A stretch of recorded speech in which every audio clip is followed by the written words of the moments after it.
Good day, everyone. I am Nora Milivido, and I am the last reporter of Group 6. From the previous topic, we've learned that if the correlation coefficient is significant, the equation of the regression line can be determined.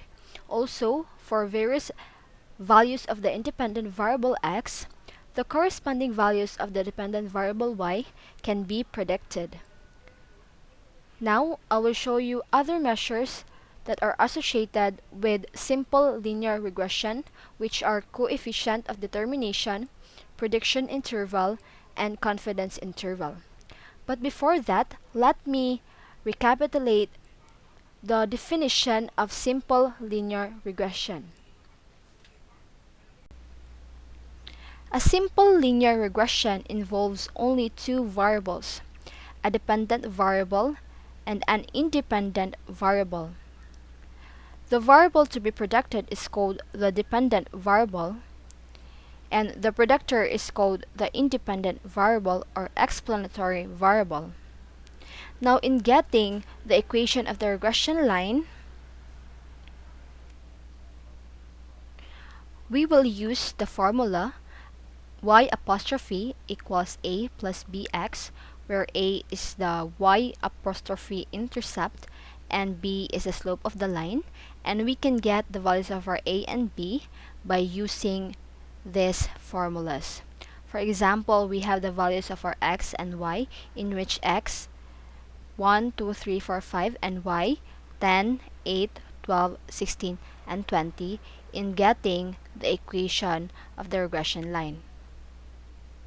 But before that, let us construct a table in which the first column is the summation of x, the second column is the summation of x squared, the third column is the summation of y, and the fourth column is the summation of x times y.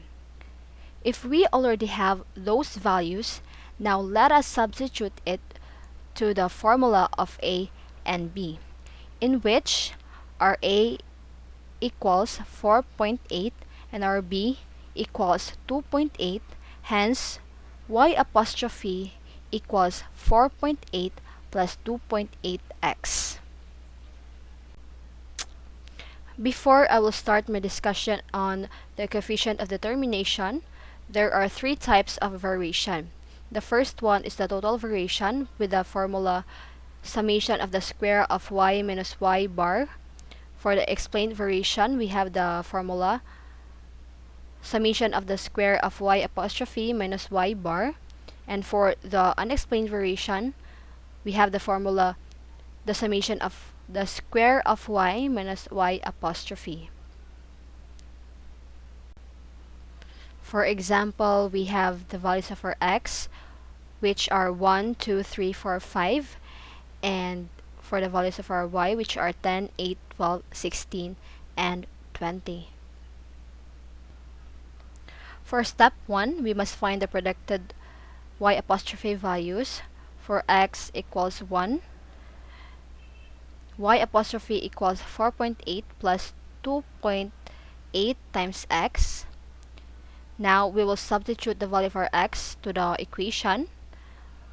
So 4.8 plus 2.8 times 1 equals 7.6. For x equals 2, y apostrophe equals 4.8 plus 2.8 times 2 equals 10.4, and so on. Hence, the values for this example are as follows: x 1, 2, 3, 4, 5, y 10, 8, 12, 16, 20, and y apostrophe 7.6, 10.4, 13.2, 16.0, and 18.8. For step 2, we must find the mean of the y values. Y bar equals 10 plus 8 plus 12 plus 16 plus 20 divided by 5 equals 13.2. Now we have the mean of the y values, which is 13.2. For step 3, we must find the total variation, which has a formula the summation of the square of y minus y bar. So for the step, or for the first value of y, 10 minus 13.2, then square, equals 10.24, and so on, resulting to the summation of 92.8. So for the step 4, we must find the explained variation with the formula summation of the square of y apostrophe minus y bar. For the first predicted value, which is 7.6, minus 13.2, which is the mean of the y values, then square equals 31.36.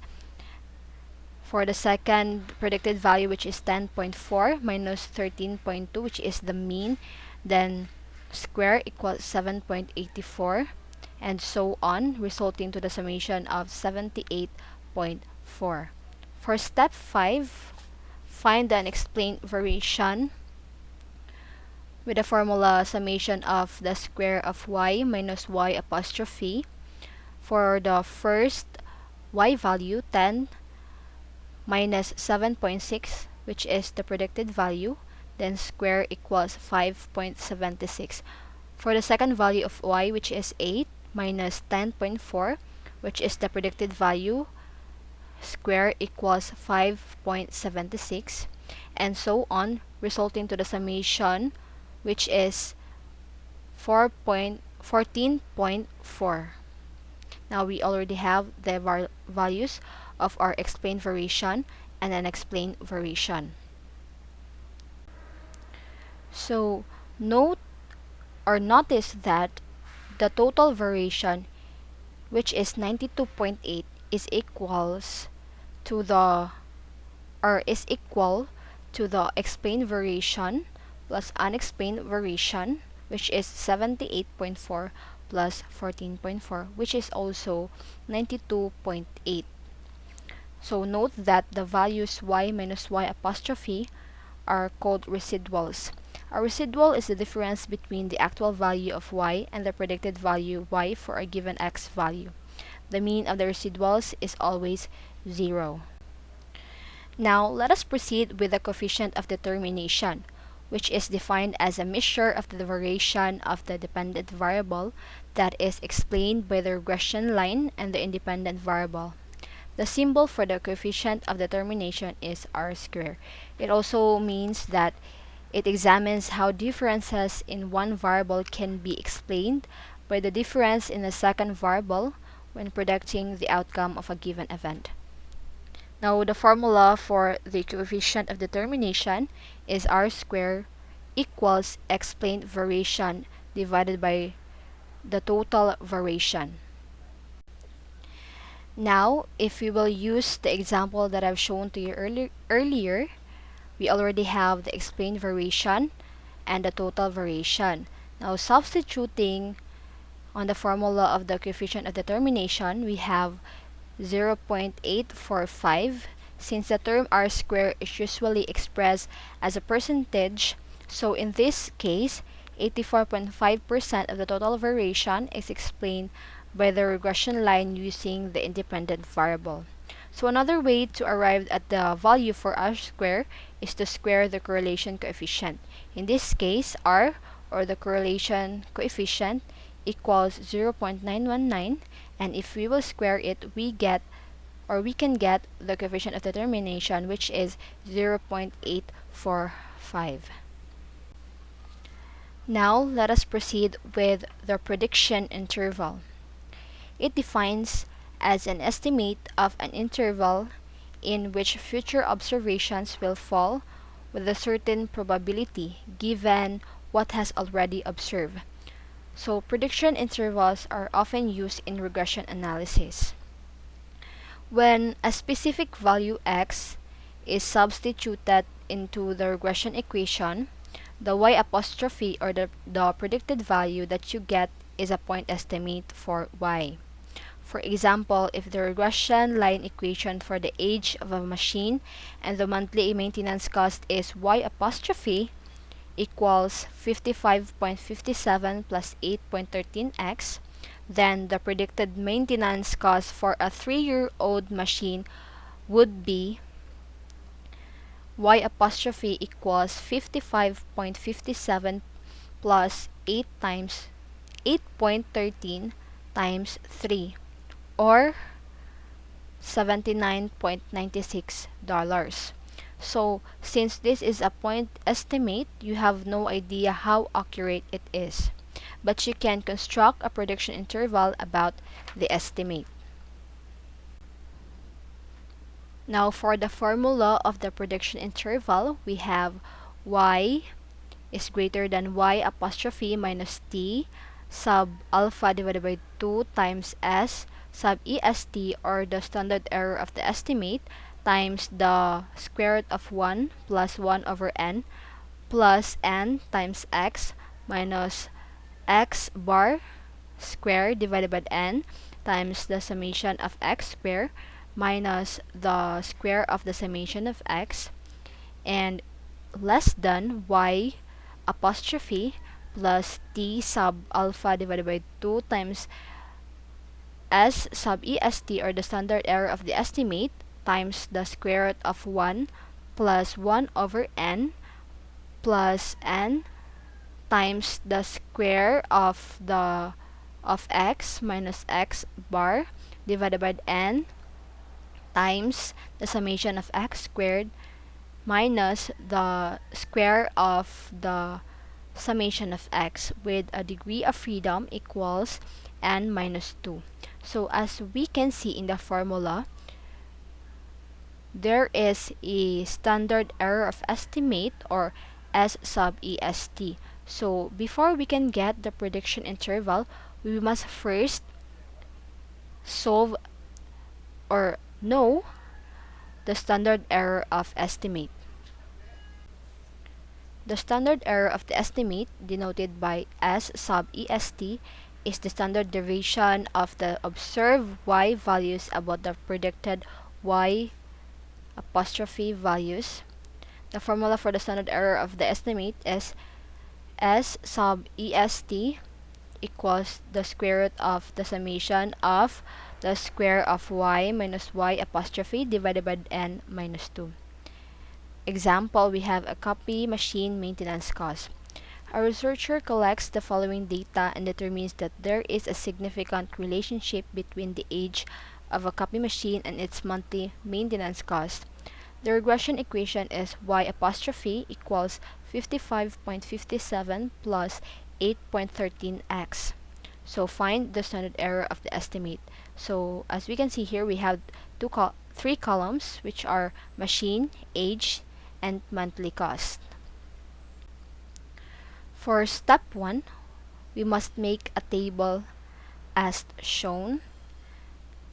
For the first column, we have x, the second column, y, the third column, the predicted value, or y apostrophe, the fourth column, y minus y apostrophe, and for the fifth column, y minus y apostrophe, then squared.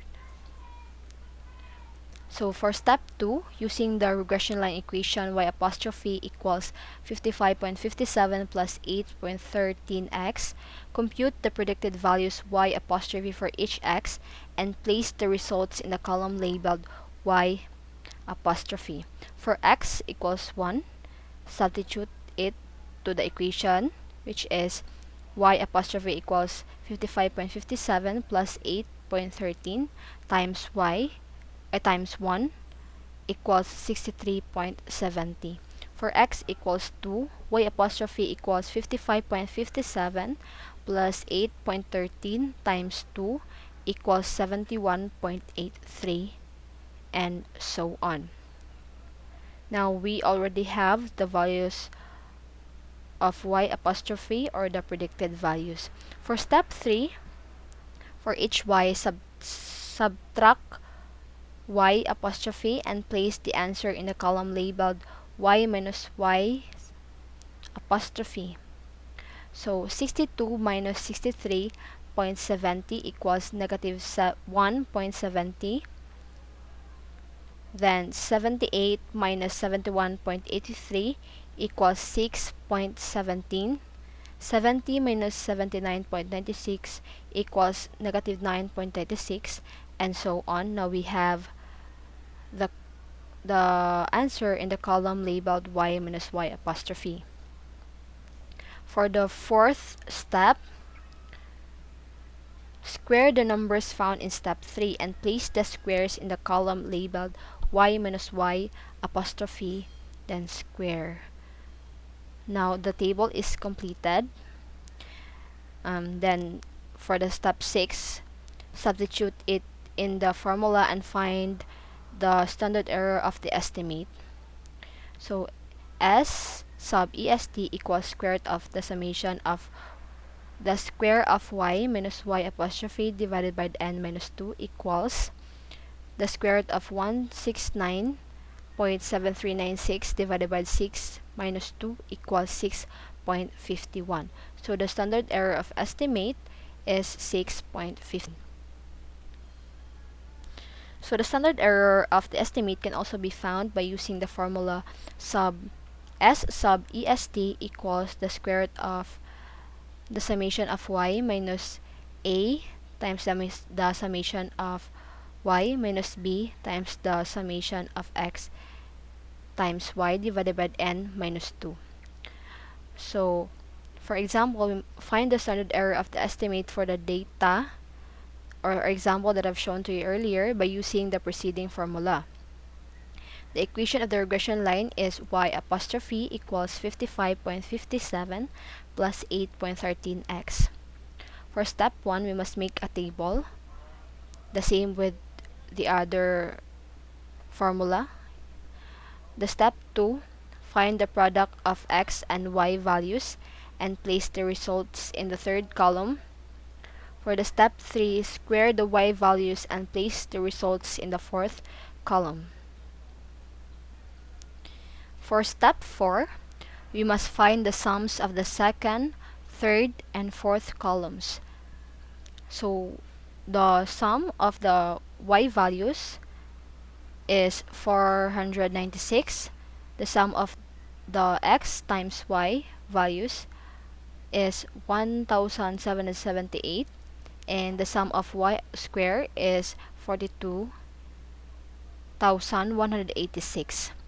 For the step 5, from the regression equation, y apostrophe equals 55.57 plus 8.13x, where a equals 55.57 and b equals 8.13. For step 6, we must substitute in the formula and solve for S sub est. So we have now the values and then substitute it on the formula, which results to 6.48. So this value is close to the value found in the same example but different formula. The difference is due to rounding. So for the data in our example, find the 95% prediction interval for the monthly maintenance cost of a machine that is 3 years old. For then the solution for step 1, find the summation of x, the summation of x squared, and the mean. So the summation of x equals 20, the summation of x squared equals 82, and the mean is 3.3. Step 2, find y apostrophe for x equals 3 by using the equation of the regression line 55.57 plus 8.13x. We must substitute the value of x, which is 3, which results to 79.96. Then for the step 3, we must find the standard error of the estimate, which is 6. For step 4, substitute in the formula and solve t sub alpha divided by 2 equals 2.776 and the degree of freedom equals 6 minus 2, in which our n is equal to 6 equals 4 for 95%. Note that we are going to refer this on t distribution. So since we already have the values, now we are going to substitute it on the formula.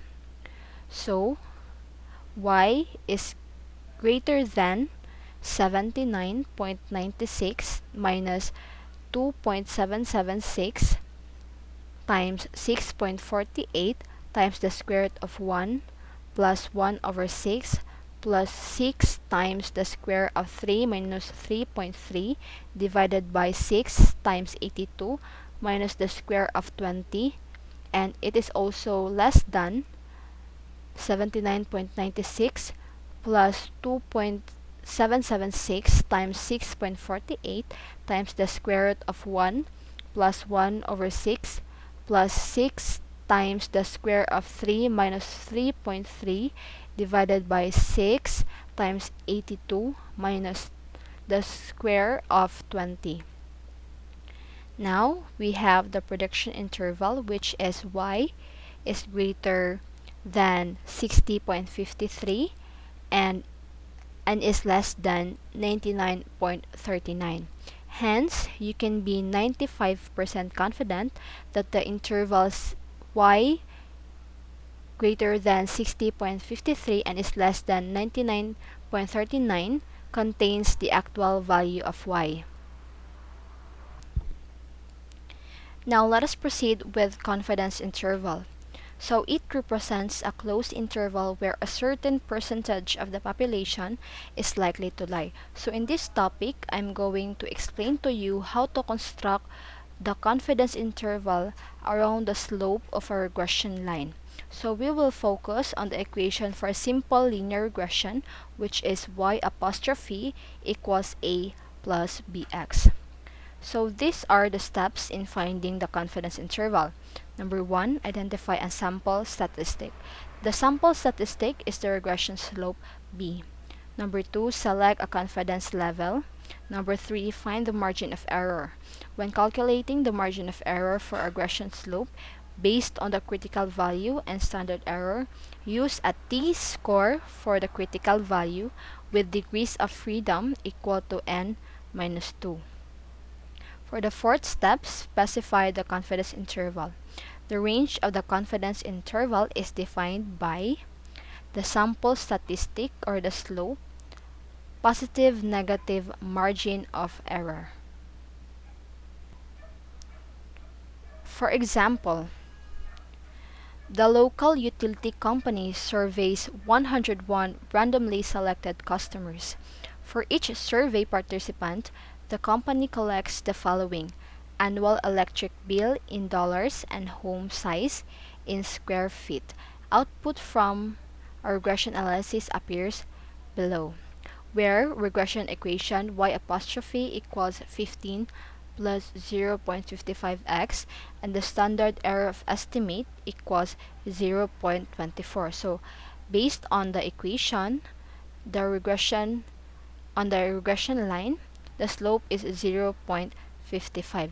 So what is the 99% confidence interval for the slope of the regression line? So number 1, identify a sample statistic. Since we are trying to estimate the slope of the true regression line, we use the regression coefficient for home size as the sample statistic. From the regression output, we see that the slope coefficient is 0.55. Number 2, select a confidence level. In this analysis, the confidence level is defined for us in the problem. So we are working with a 99% confidence level. Number 3, find the margin of error. The first step is to find the standard deviation or standard error. The standard error is given in the regression output. It is 0.24. So next is to find the critical value. The critical value is a factor used to compute the margin of error. With simple linear regression, to compute a confidence interval for the slope, the critical value is a t-score with degrees of freedom equal to n minus 2. So to find the critical value, we take these steps. Compute the alpha. So alpha equals 1 minus the confidence level divided by 100. So alpha equals 1 minus 99 divided by 100 equals 0.01. So the next step is to find the critical probability. equals 1 minus alpha divided by 2 equals 1 minus 0.01 divided by 2 equals 0.995. Then next is to find the degrees of freedom. So the degrees of freedom is 101 minus 2 equals 99. The critical value is the t-statistic having 99 degrees of freedom and a cumulative probability equal to 0.995. From the t-distribution, we find that the critical value is 2.63. So let us now compute the margin of error. Margin of error equals critical value times the standard error. So ME equals 2.63 times 0.24 equals 0.63. Now let us specify the confidence interval. The range of the confidence interval is defined by the sample statistic positive negative margin of error. Therefore, the 99% confidence interval for this sample is 0.55 positive negative 0.63, which is negative 0.08 to 1.18.